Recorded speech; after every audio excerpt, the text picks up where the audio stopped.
The morning started like any other. A crisp breeze rattled the leaves of the oak tree out front, and I padded into the kitchen with the lazy confidence of someone expecting peace on a Saturday. Coffee in one hand, toast in the other. I swung open the blinds to let in the sunlight. That's when my stomach dipped. The garage door was cracked open, not wide but enough for me to notice. I didn't remember leaving it like that the night before. I frowned, balancing the mug on the counter, and walked out to the driveway barefoot. At first glance, everything looked fine. The truck was parked where I left it. The lawnmower leaned against the wall inside. But then I saw it. A streak of dirt ran straight out of the garage, across the sidewalk, and onto the immaculate, HOA approved lawn. Fresh tracks. My heart sank. I rushed inside the garage, eyes darting to the corner where my pride and joy usually sat. The ATV. It was gone. For a split second, I thought maybe I had moved it myself and forgotten. But the pit in my gut told me otherwise. That machine wasn't just a toy. It was friends in the woods, huntups, muddy trails with friends. It was mine. I set the toast down, already forgotten, and marched down the sidewalk, following the trail. The path was almost cartoonish, like some thief had no intention of hiding what they'd done. Muddy improves across driveways, tire grooves cut across flower beds. It all led toward the community clubhouse. And there it was. My ATV sat right in the middle of the clubhouse lot, parked like a trophy. Leaning against it, scrolling casually through her phone, was none other than Chloe. Chloe, the only daughter of Linda Jacobs, the self-appointed queen bee of the neighborhood HOA, or as everyone called her behind her back, Karen. If Karen was known for her sharp tongue and endless complaints, Chloe was infamous for her arrogance. She'd crashed 2 cars, skipped out on college, and paraded around like her mother's status made her untouchable. Anger surged up, hot and sharp. Chloe, I shouted. She looked up lazily, tossing her hair over one shoulder, oversized sunglasses covering half her face. A slow smirk spread across her lips. Oh hey, she said as if we were neighbors chatting about the weather. She patted the seat of my ATV. Nice ride. Don't eat me. That's mine. I jabbed a finger at the machine. What the hell are you doing with it? Her smirk widened, and she slipped her phone into her back pocket. I just borrowed it. Thought I'd take it for a little spin. It's not like you use it every day. You broke into my garage. I snapped, my voice rising. That's theft. Chloe rolled her eyes and shifted her weight against the handlebars, twirling a strand of her hair like she was bored. Theft. Oh my God, you sound like my mom when she's writing one of her dumb violation letters. It's just an ATV. I took a step closer, fists clenched at my sides. I care. That's my property, and you had no right. Before I could finish, the clubhouse doors swung open, and out came Karen herself, lad in hand, dressed in her usual pastel sweater set, hair perfectly coiffed like she was attending some suburban coronation. Her hawk-like gaze locked onto me immediately. What seems to be the problem here? She asked, her tone sugary but laced with steel. Your daughter stole my ATV, I said, jabbing a thumb at the machine. Karen's expression didn't falter. She took a long sip of her drink, then glanced at Chloe, who was now smirking even harder. Don't be dramatic, Karen said smoothly. Flo just took it for a little ride. She's young, she's having fun. It's not the end of the world. Not the end of the world. My voice cracked with disbelief. She trespassed into my garage and stole thousands of dollars worth of equipment. That's a crime, Karen, not a joyride.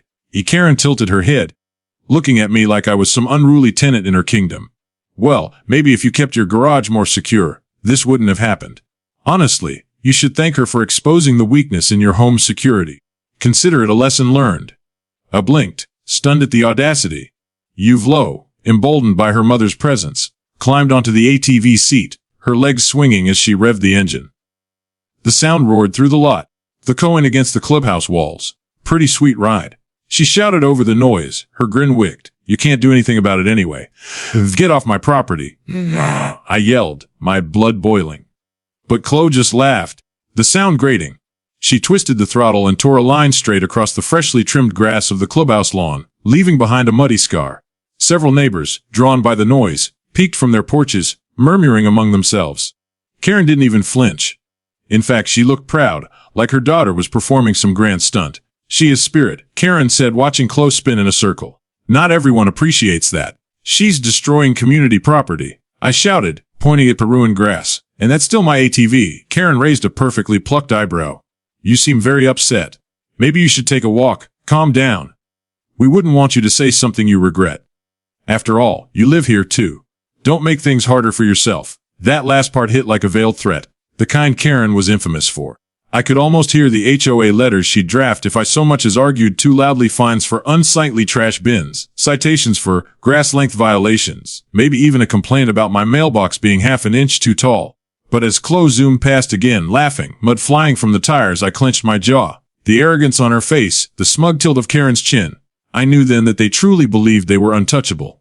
I stood rooted to the spot, fury boiling beneath my skin, and watched my ATV, my property, turned into a toy for a spoiled brat under the approving gaze of her tyrant mother.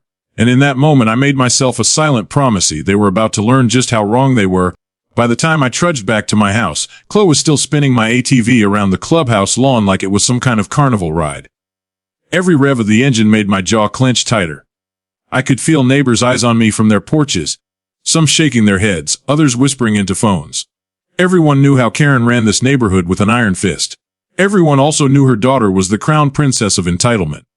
But what Chloe didn't know, and what her mother certainly hadn't considered, was that I'd had the ATV fitted with a GPS tracker months ago. My insurance company had insisted after hearing about a rash of thefts in nearby neighborhoods. At the time, I thought it was overkill. Now, it felt like the smartest decision I'd ever made. I slipped inside, pulled up the tracking app on my phone, and saw the blinking dot sitting right there at the clubhouse. It wasn't even necessary. I could see her with my own eyes. But the evidence was undeniable. Official temps of clarity swept over me. This wasn't going to be handled by HOA complaints or neighborhood gossip. This was going to be handled by the law. I dialed the non-emergency police line, gave within minutes. The dispatcher confirmed an officer was on the way. I stepped back outside, leaning against my porch post, arms crossed, and watched as Chloe revved the engine again, tearing up more grass. Karen clapped politely like her daughter was performing at a recital. The wail of sirens in the distance broke the morning calm. Heads turned. Curtains twitched. A couple of kids stopped tossing a football to point at the flashing lights rounding the corner. Chloe slowed to a stop, confusion flashing across her face for the first time. Karen, however, straightened her shoulders and plastered on a smile, the kind she wore when chairing an HOA meeting. She looked prepared to charm or bully her way out of whatever was coming. 2 squad cars pulled up, lights still spinning. The officers stepped out, hands resting casually near their holsters, scanning the scene. I walked toward them, my phone still in hand.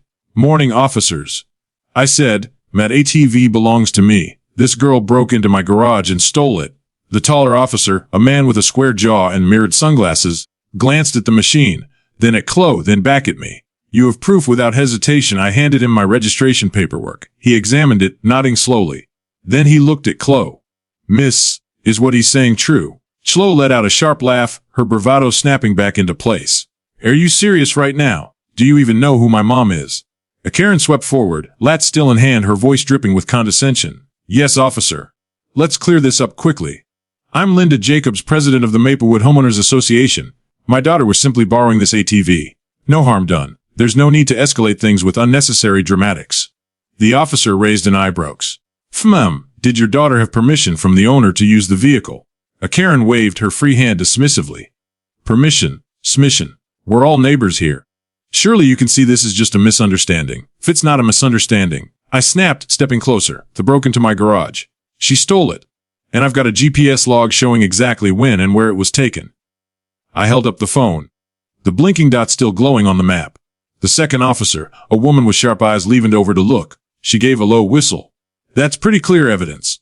Time stamped, too." A Chloe scoffed, rolling her eyes so hard I thought they might stick. "If you can't do anything to me. My mom runs this neighborhood. She literally decides what Haller." Officer chuckled under his breath. "Well, good thing for you, we don't work for the HOA.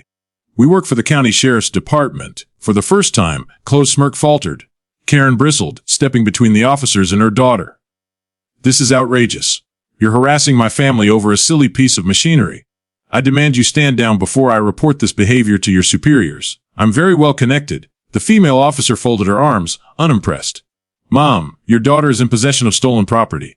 That's a crime. Unless you'd like to be charged with obstruction, I suggest you step aside." Gasps rippled through the gathering neighbors.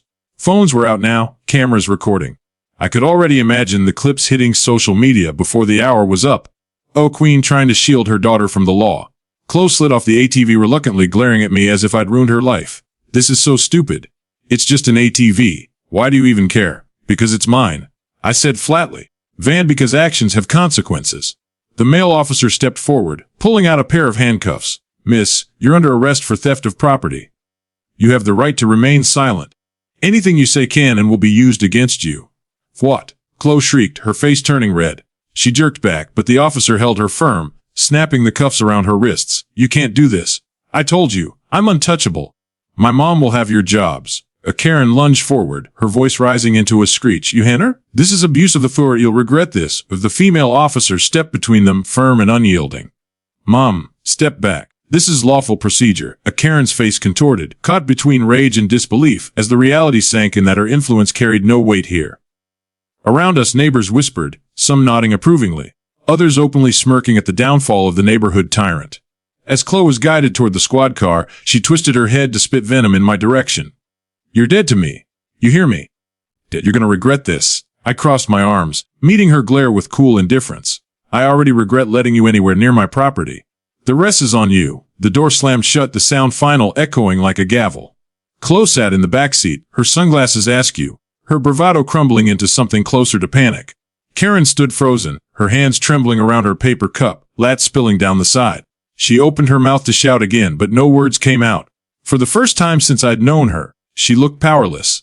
The officers returned my paperwork, assuring me the ATV was secure and would be documented only briefly before being released back to me. I thanked them, my voice calm now, the storm inside finally ebbing. As the squad cars pulled away, I watched from the sidewalk, neighbors clustered nearby like spectators at the end of a play. Some clapped me on the back. Others whispered congratulations. But all eyes were fixed on Karen, standing alone in the middle of the lot, the empire she thought she ruled crumbling in plain view. I raised a hand and gave her a small, almost mocking wave. Have a nice day, Linda. She didn't respond. She just stared after the police car carrying her daughter away, her face pale, her lips pressed into a thin, trembling line. And for the first time since moving into Maplewood, I finally felt a sense of peace.